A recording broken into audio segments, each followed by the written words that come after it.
नमस्कार आदरणीय दर्शकवृन्द, नयाँ दिग्दर्शनको यो प्रस्तुतिमा यहाँहरू सबैलाई नवीन दाहाल आज पनि हार्दिक स्वागत गर्दछु। दर्शकवृन्द, गत प्रस्तुति यहाँहरूले हेर्नुभएको भए पक्कै यहाँहरूलाई अवगत छ कि हामीले आत्मजागरणका विषयमा चर्चा गरिरहेका छौँ र गत प्रस्तुतिमा हामीले आत्मजागरण र आत्मजागृतिको सन्दर्भको उठान गरेका थियौँ र यहाँहरूलाई अवगत गराएका थियौँ। आजको प्रस्तुतिमा हामी आत्मजागरण र आत्मजागृतिको चरणहरू के छन् यो विषयमा चर्चा गर्नेछौँ भनेर। हजुर, आज पनि हामी यो विषयमा चर्चा गर्छौँ।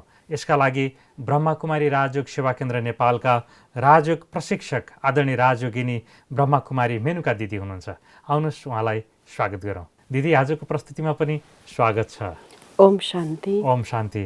दिदी, गत प्रस्तुतिमा हामीले आत्माका महत्त्वपूर्ण चरणका विषयमा चर्चा गऱ्यौँ, आत्मजागरणका विषयमा चर्चा गऱ्यौँ, स्वयंको कसरी हामीले व्यवस्थापन गर्न सक्छौँ र आफ्नो स्वयंको जागृत अवस्थापछि अनि हामी जुन स्थानमा काम गर्छौँ हाम्रो व्यवस्थापनलाई कसरी राम्रो बनाउन सक्छौँ भन्ने सन्दर्भको चर्चा गऱ्यौँ। स्वशासन र प्रशासनको विषयमा केन्द्रित भएर चर्चा गऱ्यौँ र अन्तमा आएका थियौँ हामी आत्मजागरण र आत्मजागृतिको सन्दर्भमा। यो बिचमा केही स्टेपहरू छन्, केही चरणहरू छन् भनेर यहाँले भन्नुभएको थियो। यहाँबाट आजको चर्चा प्रारम्भ गरौँ। नवीनजी, हामी आत्मजागरण र आत्मजागृतिको बिचको जुन स्टेप्सहरू चर्चा गर्नु अगाडि हजुर, म एउटा कुरा बताउन चाहन्छु कि आज संसारमा हरेक मानव एउटा रिफाइननेस चाहन्छ। हजुर हजुर, शुद्धता चाहन्छ, प्रशोधित चाहन्छ। जसरी हामी सोध्ने गर्छौँ, पानी पिउनु अगाडि यो फिल्टर भएको पानी हो, जस्तै तेलको बारेमा पनि यो प्रशोधित तेल हो। खाँदाखेरि एउटा ढुङ्गा, सानो ढुङ्गा मात्रै आउँदाखेरि भन्ने गर्छौँ कि राम्रोसँग चामल केलाएन। यसको मतलब हरेकले रिफाइननेस चाहँदो रहेछ, शुद्धता चाहँदो रहेछ, प्रशोधित चाहँदो रहेछ। आज संसारमा हरेक कुराको फिल्टरेसन रहेको छ।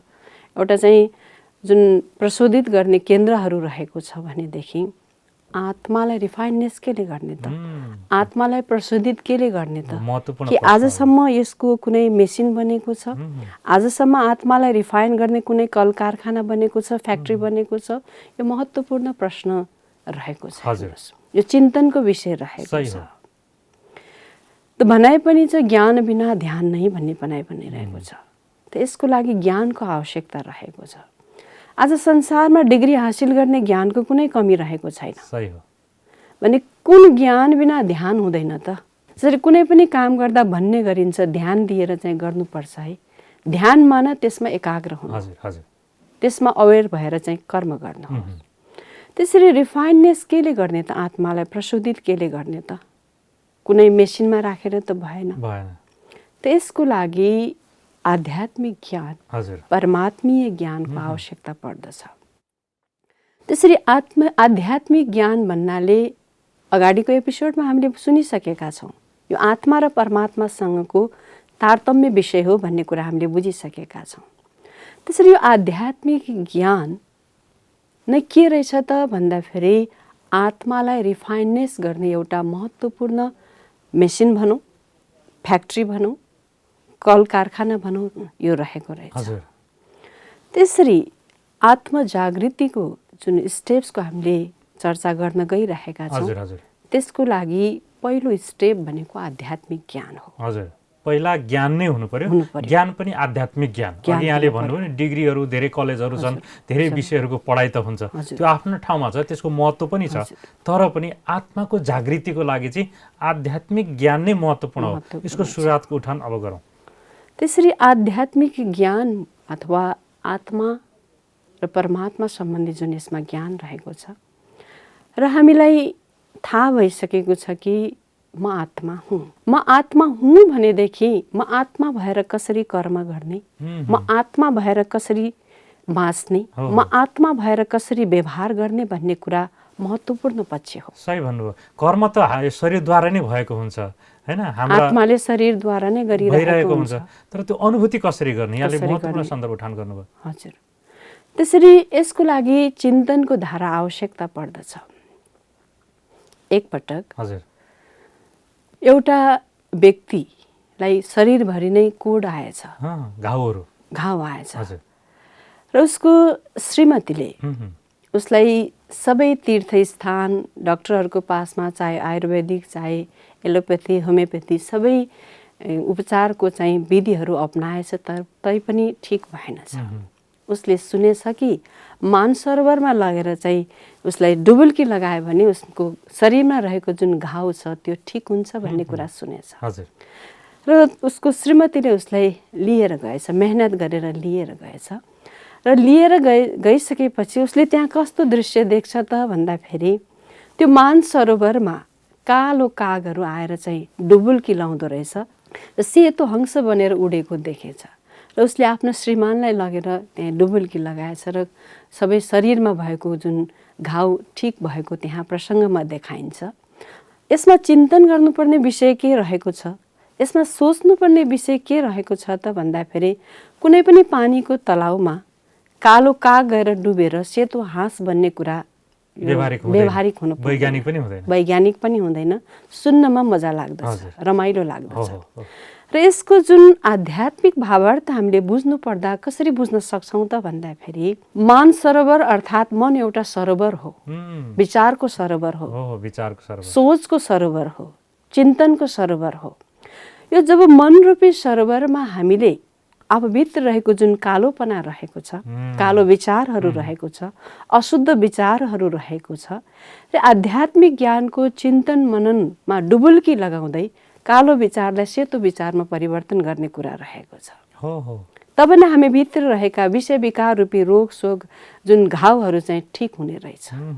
सम्पूर्ण समस्याको निराकरण चाहिँ त्यसरी हुन्छ ज्ञान चिन्तनद्वारा।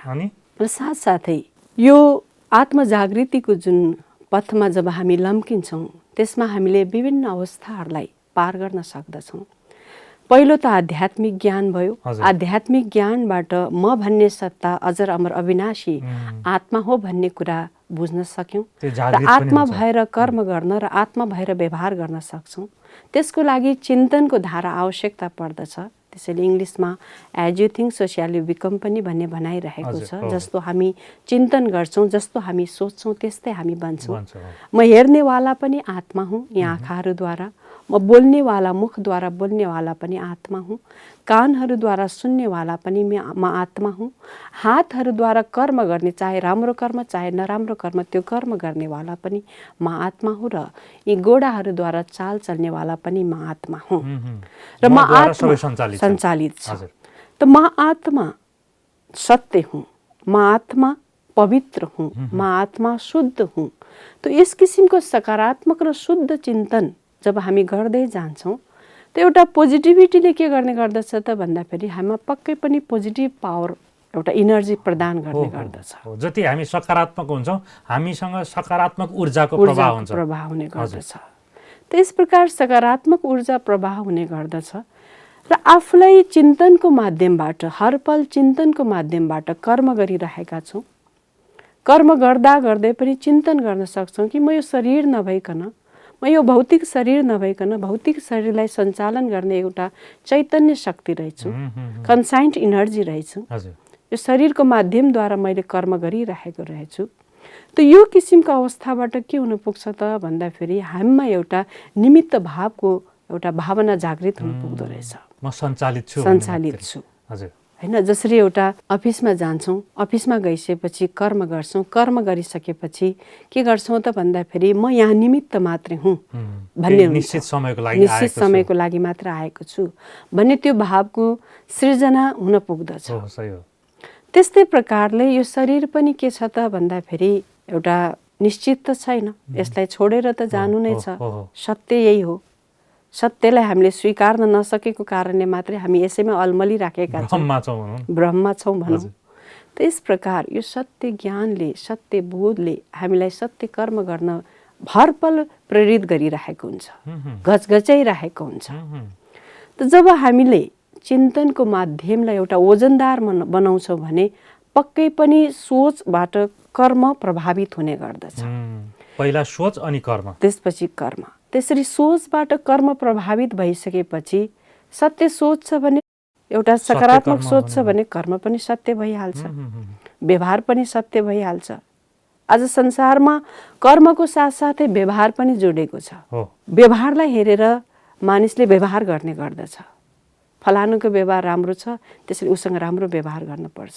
फलानुको व्यवहारै राम्रो छैन, उसँग त्यस्तै व्यवहार गर्ने भनेर भन्ने भनाइ पनि त्यस्तै भने टिट फर ट्याट भन्ने पनि भनाइ हामीले सुनिरहेका छौँ। यस प्रकार जागृत अवस्थामा जानको लागि एउटा त सोच, अर्को त कर्म, अर्को फेरि नेक्स्ट स्टेप भनेको व्यवहार। हजुर, त्यो हाम्रो चाहिँ एउटा असल एउटा चाहिँ सच्चरित्रवाला हुनुपर्ने हुन्छ। यो आत्म जागृतिको अवस्थामा चाहिँ अथवा यो आत्मालाई चाहिँ कसरी हामीले वर्णन गर्न सक्छौँ? आत्माको अवस्था चाहिँ कस्तो हुन्छ? आत्म जागृतिको अवस्थामा स्वयं आत्माको अवस्था चाहिँ कस्तो हुन्छ? भनिन्छ आत्मा र परमात्मा भन्ने कुरा हातमा राखेर देखाउन सक्ने चिज होइन भनेर भनिन्छ। कति सुन्दर! आत्मा र परमात्मा हातमा राखेर देखाउने कुरा होइन, यो अनुभूतिको कुरा हो। हजुर हजुर, अनुभव गर्ने कुरा हो।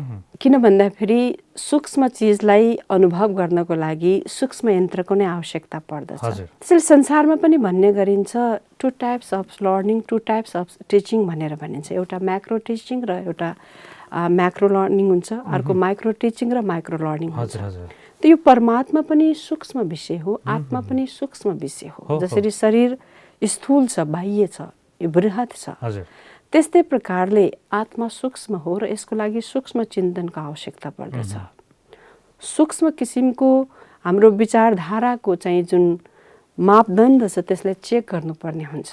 त हजुरले प्रश्न गर्नुभयो आत्माको अवस्थाको बारेमा। एउटा मौलिक एउटा फन्डामेन्टल्ली आत्माको अवस्थालाई वर्णन गर्नु पर्दाखेरि सतो प्रधान आत्मा, सतो आत्मा, रजो प्रधान आत्मा र तमो प्रधान आत्मा भनेर भनिन्छ। हजुर, यसको पनि हामी विश्लेषण व्याख्या गर्न सक्छौँ। अब यसको लागि डिस्प्ले भनेको कर्म हो। आत्मा कतिको सतो प्रधान छ, सतो छ, रजो प्रधान अवस्थामा छ अथवा तमो प्रधान छ, यसलाई हामीले चाहिँ रिजल्ट आउने भनेको कर्म हो। उसको कर्म कस्तो किसिमको छ? यदि सही कर्म, सत्य कर्म गर्छ भने यो त कति एउटा सद्गुण सद्विवेकवाला आत्मा रहेछ, सतो प्रधान आत्मा रहेछ, देवता जस्तै आत्मा रहेछ भनेर भन्छौँ। यदि उसबाट बीज किसिमको कर्म हुन गइरहेको छ भने एउटा रजो प्रधान भनेर बुझ्छौँ। र तमो प्रधान भन्नाले आज जुन संसारमा देखिरहेको छ, आज कलियुगी दुनियाँलाई तमो प्रधान दुनियाँ भनेर भनिन्छ। पाप र अन्याय अत्याचारको बोलबालाको संसार भनेर भनिन्छ। यहाँ तमोगुणी कर्तव्य भइरहेको छ। जसरी एउटा पानी हिमालबाट जब उद्गम स्थलबाट चाहिँ बग्दछ, ऊ शुद्ध हुन्छ, पवित्र हुन्छ, हिम नदी हुँदै आउँछ र त्यसको गन्तव्य भनेको समुद्र हो, सागरमा पुग्दछ। सागरसम्म पुगुन्जेल उसले अनेकौं मोडहरूलाई पार गरेका हुन्छन्, अनेकौं अप्ठ्यारा खोजहरूलाई पार गरेको हुन्छ, अनेकौं ठुला साना पत्थरहरूसँग उसले ठक्कर खाइरहेको हुन्छ। कहिले धमिलो हुँदै कहिले सङ्लो हुँदै ऊ चाहिँ बगिरहेको हुन्छ। उसले आफ्नो निरन्तरतालाई छोड्दैन। त्यस्तै प्रकारले आत्मा पनि एउटा सतगुणी अवस्थामा थियो, सतप्रधान अवस्थामा थियो। तर यो आत्मा जन्म र मृत्युको चक्करमा आउने क्रममा, अनेकौं किसिमको जीवनका मोडहरूलाई पार गर्ने क्रममा यसको जुन सतोप्रधानता छ त्यो बिस्तारै बिस्तारै खस्किँदै जाँदो रहेछ। भनाइ पनि छ जस्तो आएको हो त्यस्तै जानुपर्छ भनेर भन्ने गर्छौँ। आखिर यसको अर्थ के होला त? शरीर त आएन, शरीर पनि यही जलिएको छ, शरीरलाई यही खत्म गरिएको छ। आखिर जस्तो आयो त्यस्तो जानुको अर्थ, यसको भावार्थ पनि गहन रहेछ, गहिरो रहेछ। परमात्माले यस समयमा स्पष्ट रूपबाट बताउनु भएको छ कि हामी आत्मा मूलभूत रूपमा सतोप्रधान स्थितिमा यो संसारमा आएका थियौँ। सतोप्रधान अर्थात् आत्मा 7 गुणले सम्पन्न अवस्थामा आएको थियो। यसको बारेमा अगाडिको प्रस्तुतिहरूमा हजुरहरूले सुनिसक्नु भएको छ, चर्चा परिचर्चा भइसकेको छ। त मैले सिर्फ यति मात्र यसलाई स्पष्ट गर्न खोजेको हो कि आत्मा जस्तो रूपमा आएको हो त्यही रूपमा जानुपर्छ भन्दाखेरि आत्मा सतगुण अवस्थामा आएको हो र फेरि आत्मालाई सतोप्रधान स्थितिमा जानु छ। त्यसको लागि उपाय के हो त? आज कसैले पनि यहाँसम्म सोचेको छैन कि मलाई त्यही अवस्थामा फर्किनु छ। हामी त्यही संसारको जन्जालमा यही जिउनु छ, यही भौतिक चिज वस्तु प्राप्त गर्ने होडबाजीमा दौडिरहेको छौँ। भोलि आज यो चाहियो, भोलि त्योभन्दा अझै स्पेसल चाहियो, त्यही होडबाजीमा दौडिरहेको छौँ। एकातिर भनिरहेका छौँ जस्तो आयो त्यस्तै जानु छ, त्यसलाई बिर्सिसकेका छौँ, यही नै अल्मलिरहेका छौँ। त जस्तो आयो त्यस्तो जानु छ, मतलब आत्मा शुद्ध पवित्र आएको थियो, सत्वप्रधान स्थितिमा आएको थियो, त्यो स्थितिमा जानु छ। आएको चिजको ख्याल गरेनौँ हामीले। हजुर। हामी जहाँ बसेका छौँ, बसेको माध्यमको मात्रै ख्याल गऱ्यौँ हामीले, शरीरको मात्रै ख्याल गऱ्यौँ, हाम्रो आफ्नो चाहिँ ख्याल गरेनौँ। हजुर, यही भन्न खोज्नु यहाँले। हजुर। त्यस प्रकार यो ख्याल गर्नु अर्थात् ध्यान दिनु। ध्यान दिनु। ख्याल गर्नु अर्थात् ध्यान दिनु हो। ध्यानको मतलब के हो त भन्दाखेरि त्यसतर्फ हामी उन्मुख हुनु हो, आकर्षित हुनु हो, त्यसतर्फ केन्द्रित हुनु हो। त यहाँ जुन आत्मजागरणको कुरा आइराखेको छ भनेदेखि पक्कै पनि हामीले चाहिँ आत्मजागरणमा ध्यान दिनुपर्ने हुन्छ। र यसको लागि हामीलाई आत्मजागरणको लागि आत्मकेन्द्रित हुन आवश्यक छ। र हामी कहाँबाट आयौँ त त्यसको पनि ध्यान दिनु आवश्यक छ। जहाँ आएकोबाट आएको छ अथवा त्यहीँ जानु छ, जहाँबाट आएको छ त्यहीँ जानु छ भन्ने प्रसङ्ग एउटा हजुरलाई इन्ट्रेस्टिङ प्रसङ्ग सुनाउन चाहन्छु। एकपटक के भएछ त भन्दाखेरि एउटा सहरमा चाहिँ एउटा धनाढ्य व्यक्तिको चाहिँ वाइफको चाहिँ गलाको हार चाहिँ नुहाउने क्रममा चाहिँ बाथरुमबाट चाहिँ ढलबाट बगेछ। र बग्ने क्रममा चाहिँ त्यो ढल चाहिँ सहरको गल्ली हुँदै हुँदै एउटा पोखरीमा गएर चाहिँ त्यहाँ जम्मा हुने गर्दो रहेछ, निकासा रहेछ। त्यहाँ खोजी गरियो होइन, सबै ठाउँमा हेरियो, पोखरीमा आइयो कि भनेर चाहिँ त्यहाँ चाहिँ मानिसहरू लगाएर चाहिँ त्यो फोहोर ढल नल भएको पोखरीमा चाहिँ हात हालेर चाहिँ व्यक्तिहरूले छामे, तर त्यहाँ पाइएन। अनि त्यही बाटो गरेर एकजना सन्यासी आइराखेको रहेछ, साधु आइराखेको रहेछ। अनि सोधियो के खोजेको भन्दाखेरि यसरी चाहिँ मालिकनीको हार हराएको थियो र त्यो हारको खोजी भइरहेको छ भन्दाखेरि उसले एउटै मात्र शब्द भनेर गयो कि केही पाउनु छ भने माथि हेर। हिन्दीमा एउटा कहावत छ कि कुछ पाना हेतु ऊपर देखो। त त्यसो भनिसकेपछि ऊ सरासर गयो। गइसकेपछि त्यहाँ खोजी भयो। खोजी गर्दाखेरि माथि हेरिन्छ। माथि हेर्दाखेरि के देखिन्छ त भन्दाखेरि जुन त्यो ढलको पानी आउने ठाउँमा सानो झाडी रहेछ, त्यही झाडीमा चाहिँ त्यो हिराको हार चाहिँ अड्किएको अवस्थामा रहेछ। यो त एउटा प्रसङ्ग भयो। वास्तवमा यसको अर्थ के रहेछ भन्दाखेरि कुछ पाना हेतु ऊपर देखो माना हामी भन्छौँ भगवानको ध्यान गर्दा पनि माथि हेर्छौँ, प्रार्थना गर्दा पनि माथि हेर्छौँ। यसको मतलब परमात्मा माथि हुनुहुँदो रहेछ, दाता माथि हुनुहुँदो रहेछ। दाता नै माथि छ भनेदेखि हामी यही नै सुख खोजिरहेका छौँ, यही नै वस्तुमा शान्ति खोजिरहेका छौँ, व्यक्तिमा चाहिँ एउटा आनन्द खोजिरहेका छौँ भने पक्कै पनि यो थायित्व हुन सक्दैन। वास्तविक सुख खुसी त हामीले परमात्माबाटै प्राप्त गर्छौँ। त्यसैले कुछ पाना हेतु ऊपर देखो, केही पाउनु छ भने माथि हेर्नु भन्नुको मतलब दाता माथि भएको कारणले जब हामीले यो भौतिक सर्फेसमा रहेर आफ्नो मन र बुद्धिलाई माथि परमात्मातर्फ केन्द्रित गर्छौँ, हामी यो संसारमा परमधाम परलोक माथिबाट आएका हौँ र यसरी माथि केन्द्रित गर्छौँ भने पक्कै पनि त्यो स्थानबाट, त्यो परम सत्ताबाट हामीले चाहेको, हामीले खोजेको सुख शान्ति प्राप्त गर्न सक्दछौँ। हुन्छ दिदी, हामीले आत्मजागरण आत्मजागृतिको अवस्थामा चर्चा गर्दै आउँदाखेरि अन्तमा निष्कर्षमा पुग्यौँ कि हामी आन्तरिक रूपमा सफल हुनको लागि, सशक्त हुनको लागि हामी सत्वप्रधान अवस्थामा आएका थियौँ र फेरि हामी सत्वप्रधान अवस्थामा नै माथि पुग्नको लागि, जानको लागि चाहिँ हामीले हाम्रो अवस्थालाई ध्यान दिनुपर्ने रहेछ। बाहिरी दुनियाँ, बाहिरी शरीर, बाहिरी भौतिक दुनियाँलाई भन्दा पनि आन्तरिक अवस्थालाई मजबुत पार्नुपर्ने रहेछ। आत्मिक शक्तिको उजागर गर्नुपर्ने रहेछ, आत्मिक शक्ति वृद्धि गर्नुपर्ने रहेछ। हाम्रो वास्तविक सफलताको आधार भनेको आत्माको सशक्तिकरण रहेछ भन्ने निष्कर्षसहित हाम्रो यो आत्मजागरणको चर्चालाई आज हामी यहीँ समापन गर्दैछौँ। आगामी प्रस्तुतिमा फेरि हामी अन्य विषयमा चर्चा गरौँला। अहिलेसम्मको लागि यो समय प्रदान गर्नुभयो दिदी, यहाँलाई धेरै धन्यवाद। ओम शान्ति। ओम शान्ति। आदरणीय दर्शकवृन्द, निष्कर्षमा हामी पुग्यौँ कि हाम्रो सम्पूर्ण सफलताको आधार भनेको बाह्य शरीर, बाह्य तत्त्व र बाह्य आधार मात्रै होइन, त्यो भनेको छेडेको जो विनाशी छ। तर अविनाशी सफलताको लागि, सधैँ सशक्तिकरणको अवस्थामा रहिरहनको लागि, स्थायी खुसी शान्तिमा रहिरहनको लागि हाम्रो आन्तरिक अवस्था मजबुत हुनुपर्छ। आन्तरिक अवस्था मजबुत हुनु भनेको आत्माको शक्ति वृद्धि हुनु हो, आत्माको शक्ति जागृत हुनु हो, आत्म जागरणको अवस्थामा रहनु हो, आत्मा जागृतिको अवस्थामा रहनु हो र सधैँ चेतनशील अवस्थामा आत्मा रहिरहनु हो भन्ने निष्कर्ष सहित हाम्रो चर्चा समापन भएको छ यो सन्दर्भमा। आगामी प्रस्तुतिमा फेरि हामी अर्को विषयमा चर्चा गर्नेछौँ। यहाँहरू सबैलाई नयाँ दिग्दर्शनका आगामी प्रस्तुतिहरू हेर्नको लागि आग्रह गर्दै नवीन दाहाल आज पनि बिदा हुन्छु।